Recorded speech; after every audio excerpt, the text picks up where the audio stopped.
Google spent years studying what separates great managers from terrible ones. They analyzed performance data from thousands of their managers, and they discovered something that shocked them. It wasn't intelligence. It wasn't technical expertise. It wasn't even how well they could code. The number one skill that determined whether a manager succeeded or completely crashed and burned was something that most companies never teach. And here's the kicker. Studies show that 40 to 60% of new managers fail in their first 2 years. But once you understand this factor and how to develop it, everything changes. Your team starts performing at levels that you never thought possible. Conflicts that used to drain your energy are dealt with much easier. And that constant anxiety that you feel as a manager, it transformed into genuine confidence.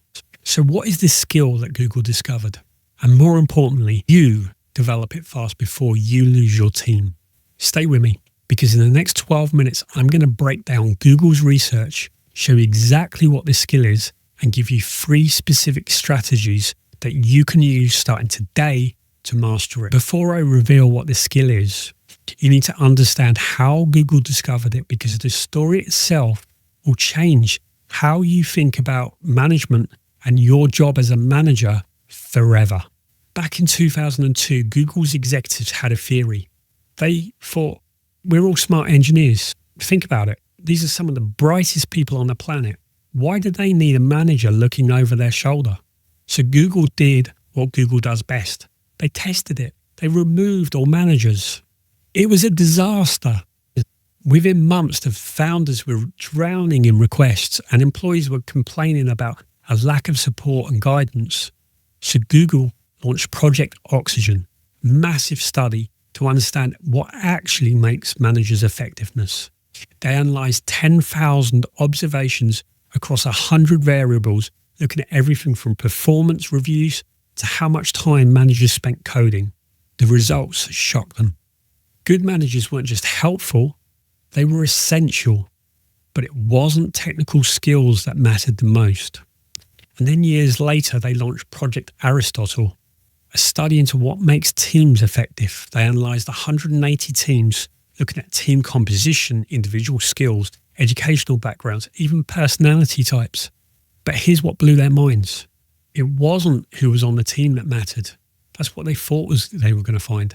Star performers grouped together often failed miserably. Instead, it was all about how teams work together. And the number one factor wasn't talent, strategy, or resources. It was something they called psychological safety. But here's what confused Google's researchers and what confuses most managers today.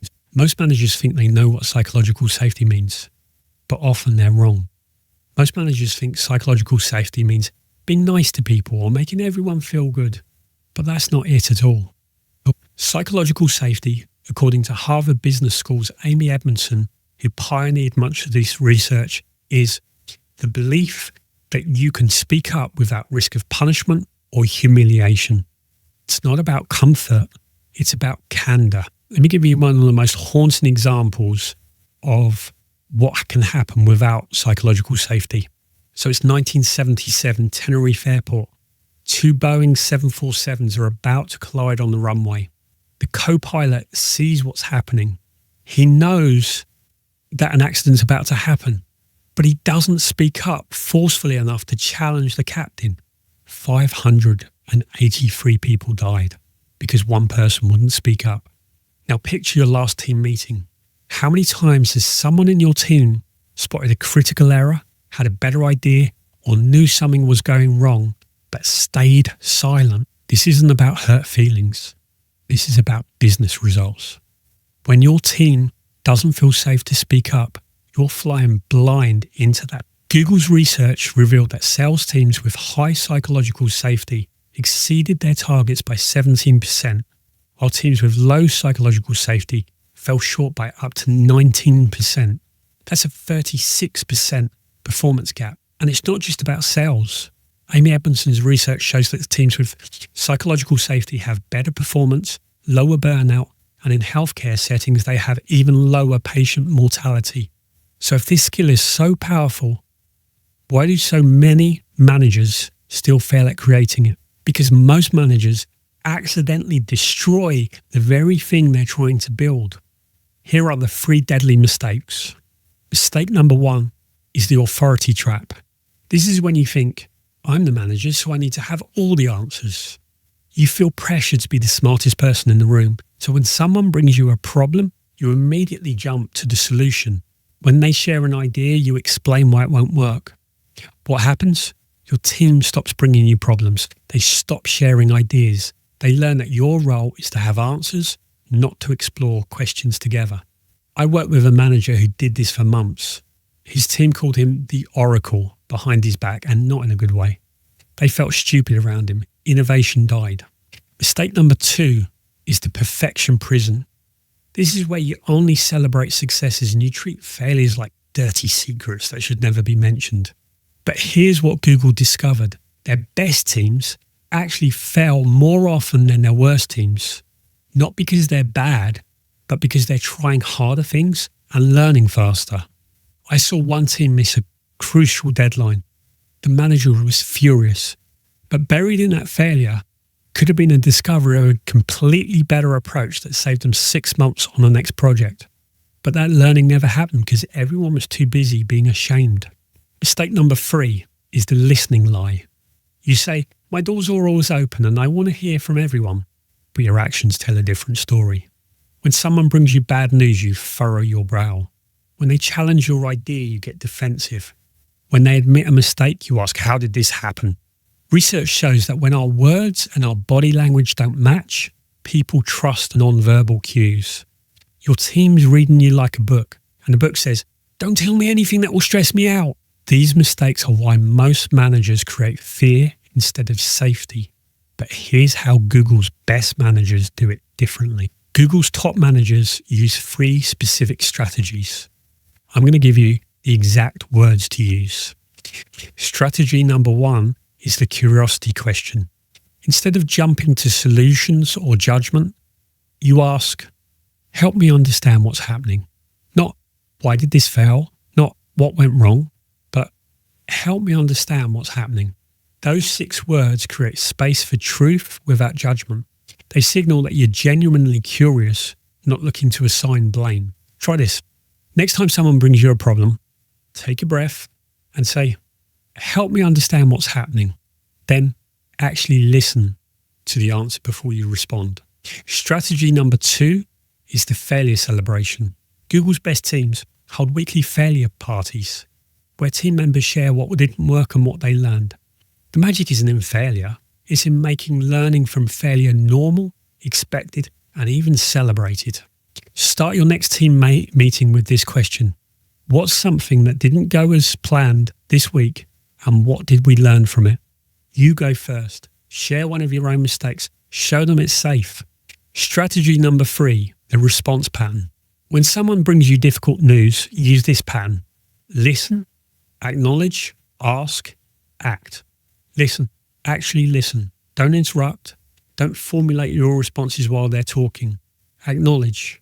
Thank you for bringing this to me. Or, I can see why this is concerning. Ask. What support do you need from me? Or what would help move you forward? And then act. Follow through on what you promised. If you skip any step, trust will erode. Your team will remember that for months. These 3 strategies transformed Google's manager effectiveness scores by 12% in just 6 months. Teams using these approaches saw 27% more error reporting, 67% more goal achievement, and 47% better overall effectiveness. But there's one more thing you need to know. Let me make this practical for you. Here's exactly how you start building psychological safety with your team starting on Monday. Week 1, the foundation. Choose one curiosity question. I recommend, help me understand what's happening, and use it 3 times this week. Watch your team's body language during meetings. Notice when people lean in versus when they check out. And catch yourself when you're tempted to be the oracle. When someone asks you something, try saying, what do you think? Before giving your answer. Weeks 2 and 3 is the practice. You start one meeting a week with a learning moment. Ask, what didn't go as planned? And share one of your own mistakes first. Practice the listen, acknowledge, ask, act framework. Write it on a sticky note if you have to. And here's the hardest part. When someone brings you bad news, say, thank you for telling me, before you say anything else. Week 4 is the measurement. The real test? How your team actually feels about bringing you problems. But here's the thing, you can't just ask them directly. If they don't feel safe, they're not going to tell you the truth. You need an anonymous way to measure this. Create a simple anonymous survey asking, how comfortable do you feel bringing bad news or concerns to your manager? On a scale of 1 to 10. If the average is below 7, you've got work to do. If it's above 8, you're well on your way. Google's research proves that this isn't just nice to have. Teams with psychological safety are the ones that are exceeding their goals, while teams without it consistently fall short. This one skill literally makes or breaks your success as a manager. Remember that manager in the mirror from the beginning, the one questioning if they have what it takes? Now you know the answer. It's not about having all the answers. It's about creating the space for your team to bring you the truth. Google spent millions discovering what great managers do differently. You just learned it in 13 minutes. But here's the thing. Psychological safety is just one piece of the puzzle. There's 9 other traits Google discovered that separate great managers from the ones who crash and burn. If you're a new manager who wants to master all of them, not just stumble through and hope for the best, I've created something special for you. If you hit subscribe, you'll get access to new videos every week. Every week I break down one concept, give you the exact frameworks to implement it, and show you how to avoid the mistakes that derail 40 to 60% of new managers. If you want to go deeper and really understand the factors involved, click the link in the description where I have a free course on my website that shows the pathway from being a doer to becoming a leader, step by step. Plus, when you subscribe, you'll get my free psychological safety assessment, the same anonymous survey tool I just mentioned, ready to use with your team. No awkward conversations, just honest feedback that shows you exactly where you stand. This isn't just random leadership advice. It's a step-by-step system based on Google's research, Harvard studies, and real-world testing with hundreds of managers. Your team is counting on you to get this right. Don't leave their success or your career to chance. Subscribe now, and I'll see you in next week's video, where I break down a high-profile manager who used these exact principles to transform a struggling team and the amazing results that they got. Now it's down to you. What's one thing you're going to try with your team this week? Let me know in the comments.